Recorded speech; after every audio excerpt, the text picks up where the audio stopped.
Kad je riječ o zadacima uklanjanja kamenca, ovaj torpedni lanac nadmašuje kružni lanac bez premca. Razlog tome je što spiralni dizajn ima više zubaca na reznom dijelu nego što biste imali s običnim kružnim lancem. To znači da ćete naravno posao obaviti puno brže. Budući da je riječ o teškom lancu, preporučujemo da koristite osovinu od pola inča ili 3/8 inča, što je 12 ili 10 mm.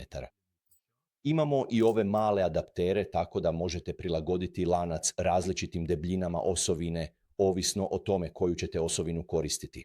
Dakle, jedan lanac možete koristiti na 2 različite debljine osovine. Ovo ovdje je samo prototip, ali za nekoliko tjedana imat ćemo ovu glavu koja se postavlja na prednji dio ovako. Uglavnom, zavrni glavu tako.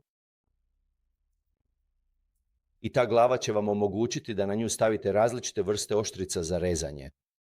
Tako biste mogli probiti blokade, probiti se kroz teške naslage kamenca, a onda lanci dolaze poslije i samo to očiste.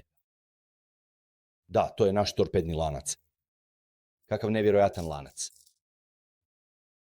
Pa, možete ga nabaviti na plumbertools.com ili alternativno zuatools.com ako ste u Europskoj uniji.